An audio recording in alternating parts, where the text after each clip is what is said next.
কোরআন এবং হাদিসের আলোকে রমাদানের ২৭টি বিশেষ করণীয় বর্জনীয় সম্পর্কে কোরআন এবং হাদিসের আলোকে কিছু কথা আরজ করব। ওমা তৌফিক ইল্লা বিল্লাহ। বছরের ১১ মাসে আমাদের আমল এবং ইবাদতের যেটুকু ঘাটতি হয়, যেটুকু ত্রুটি বিচ্যুতি থাকে, সেই ইবাদত এবং নেকামলের ত্রুটি বিচ্যুতি এবং ঘাটতি পোষায় নেওয়ার জন্য রমাদান হলো আমাদের জীবনের সবচেয়ে বড় এবং সুবর্ণ সুযোগ।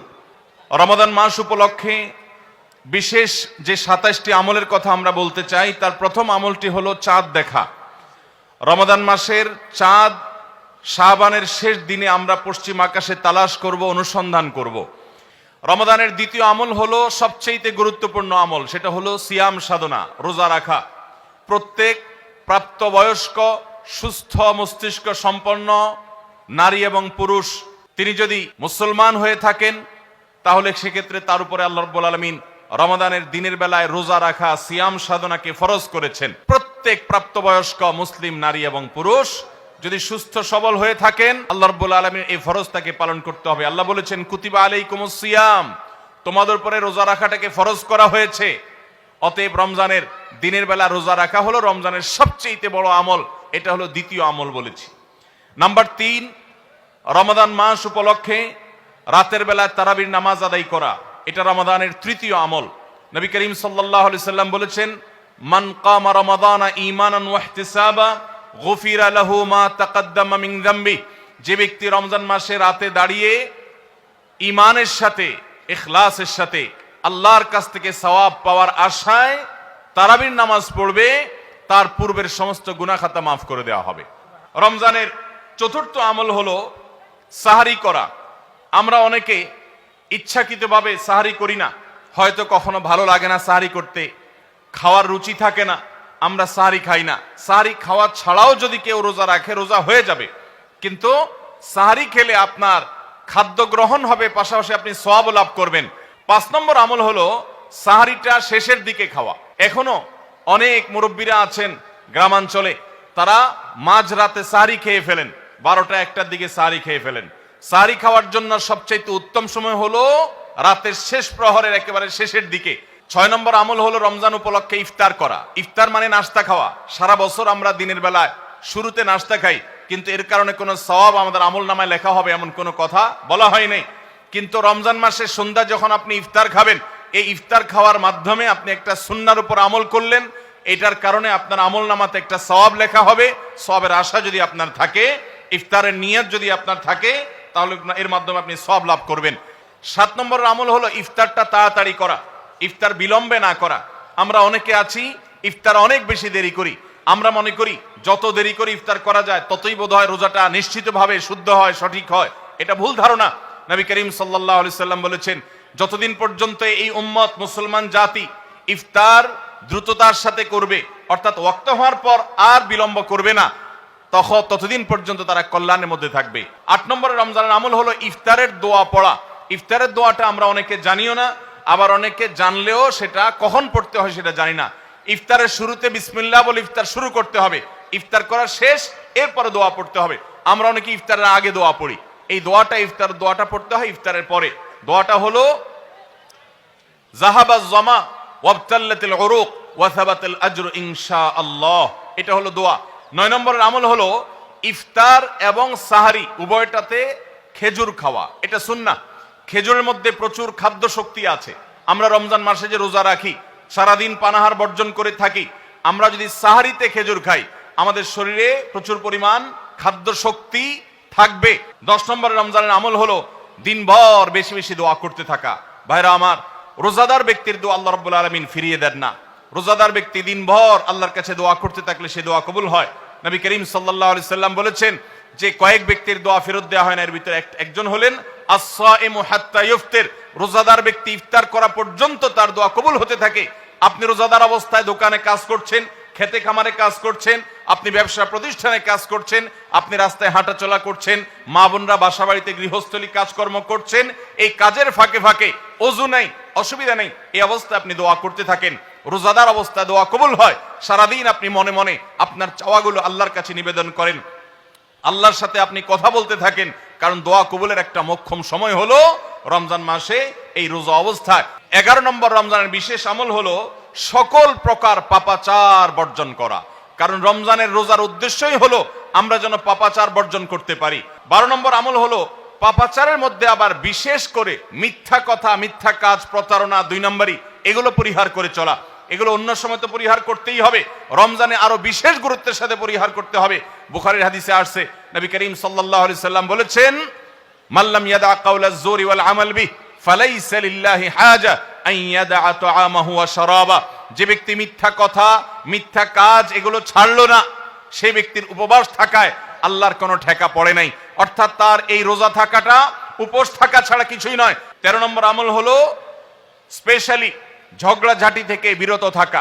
14 নম্বর বিশেষ আমল হলো সাধারণ যত আমল আছে, সাধারণ যত ভালো কাজ আছে, সেই ভালো কাজগুলো এই মাসে সবচেয়ে বেশি গুরুত্বের সাথে করা। কারণ আপনারা জানেন নবী করিম সাল্লাল্লাহু আলাইহি সাল্লাম বলেছেন, রমজানের শুরুর দিকে আল্লাহর পক্ষ থেকে এক ফেরেশতা ঘোষণা দিতে থাকে, ইয়া বাগিয়াল খায়র আকবিল, তোমাদের মধ্যে কেউ কি কোনো কল্যাণের পথে চলতে চায়, এমন কোন মানুষ আছে যে কল্যাণকামী, যে ভালো কাজ করতে চায়, তাহলে সে যেন অগ্রসর হয়। কারণ ভালো কাজ করার মৌসুম এসেছে, সময় এসেছে, সুবর্ণ সুযোগ এসেছে।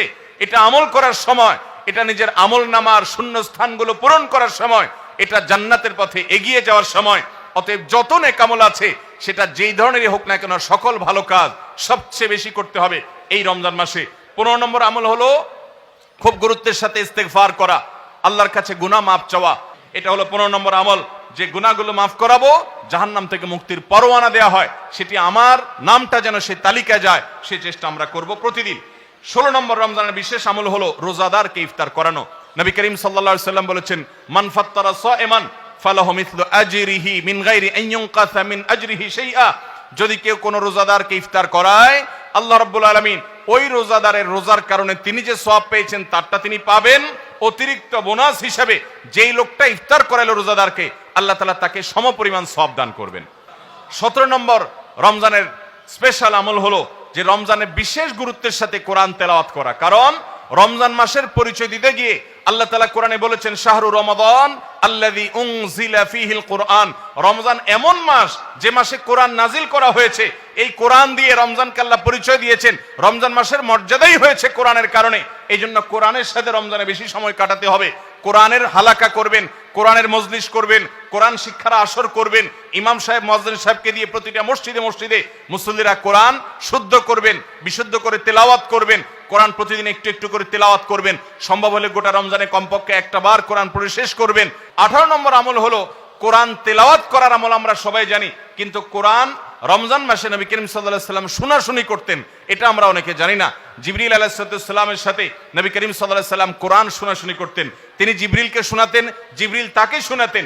এই জন্য রমজান মাসে আপনি কোরআন তেলাওয়াত করে আপনার স্ত্রীকে শোনান, স্ত্রী তেলাওয়াত করবে, আপনি শুনেন, আপনি অন্য কারোর সাথে এভাবে শোনাশুনি করেন।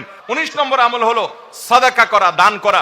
20 নম্বর আমল হলো সাহরি খেতে আমরা যখন উঠি তখন একটু তাহাজ্জুদের নামাজ পড়া, একটু দোয়া করা। এই সুযোগটা 11 মাস আমাদের হয় না। তাহাজ্জুদের নামাজ এত গুরুত্বপূর্ণ যে কোরআনে কারিমে আল্লাহ রাব্বুল আলামিন এই নফল আমলের নির্দেশ করেছেন, অমিনাল লাইলি ফাতাহাজ্জাদ বিহি নাফিলাতাল লাক। রাতের কিছু অংশ নফল হিসাবে তুমি তাহাজ্জুদ পড়ো। ভাইরা আমার, 5 ওয়াক্ত নামাজের জন্য ডাকে মুয়াজ্জিন আজানের মাধ্যমে, আর তাহাজ্জুদের জন্য ডাকেন স্বয়ং আল্লাহ রাব্বুল আলামিন। 21 নম্বর আমল হলো আল্লাহ যাদেরকে সামর্থ্য দিয়েছেন তারা উমরা করবেন। রমজানে উমরার ফজিলত হলো, নবী করিম সাল্লাল্লাহু আলাইহি সাল্লাম বলেছেন, উমরাতুন ফি রমাদান তাআদিলু হাজ্জা। রমজানের একটা উমরা একটা হজের সমতুল্য। 22 নম্বর আমল হলো রমজানে দিনের বেলা রোজা রেখে বেশি বেশি মেসওয়াক করবেন। আমরা অনেকে এটা জানি না যে রোজা রেখে মেসওয়াক করা যায়। আমরা বরং অনেকে মেসওয়াক করি না যে রোজা দুর্বল হয় কিনা। অথচ আম্মাজান আয়েশা রাদিয়াল্লাহু তাআলা আনহা বলেছেন যে আমি নবী করিম সাল্লাল্লাহু আলাইহি সাল্লামকে রমজান মাসে রোজা রেখে এত বেশি পরিমাণে মেসওয়াক করতে দেখেছি যে গুণে শেষ করা যাবে না। এই জন্য রমজান মাসে আপনার পকেটে মেসওয়াক থাকতে হবে। 23 নম্বর আমল হলো রমজানের শেষ 10টা দিন ইতিকাফে বসে যাওয়া। যাদের তৌফিক আছে মসজিদে ইতিকাফে বসে যাবেন। 24 নম্বর আমল হলো রমজানের শেষ দশকে বেশি বেশি ইবাদত করার চেষ্টা করা। বুখারী শরীফে আসছে নবী করিম সাল্লাল্লাহু আলাইহি সাল্লাম সম্পর্কে আম্মাজান আয়েশা বলেছেন, ইদা দাখালাল আশর, রমজানের শেষ 10 দিন যখন শুরু হতো তখন নবী সাল্লাল্লাহু আলাইহি সাল্লাম কি করতেন?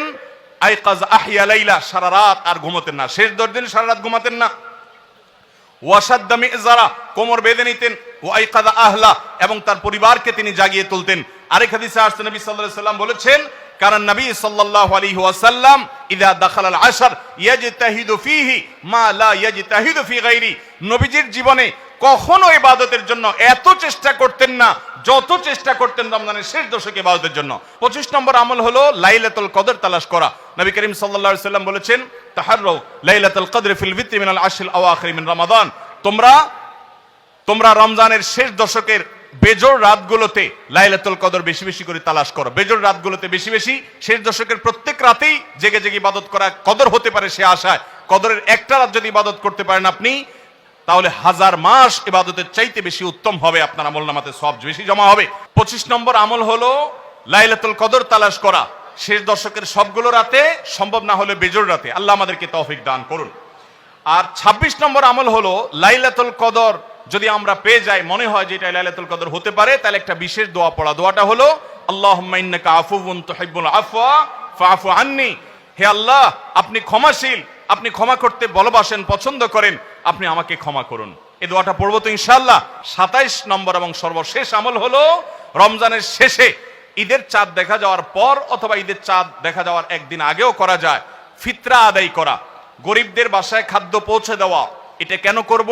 নবী করিম সাল্লাল্লাহু আলাইহি ওয়াসাল্লাম বলেছেন, যাকাতুল ফিত্রে তুহরাতান লিস-সাইমি আনিল লাগবি ওয়ার রাফাস ওয়া তু'মাতাল লিল মাসাকিন। ফিতরা এটা হলো দুইটা উদ্দেশ্যে। এক হলো রোজা রেখে আমাদের যে ছোটখাটো ভুল ত্রুটি হয়, অনর্থক কথা হয়ে যায়, এগুলো থেকে রোজাটাকে পরিচ্ছন্ন করার জন্য সদকায়ে ফিতর বা আমরা যে ফিতরা দেই এটা ভূমিকা রাখে, এটা কার্যকর হয়, আমাদের রোজাকে ত্রুটিমুক্ত করে দেয়, রিফাইন্ড করে দেয়। আর দ্বিতীয়ত হলো ঈদের দিন গরিব দুঃখীদের বাসায় খাবারের নিশ্চয়তা এনে দেয়।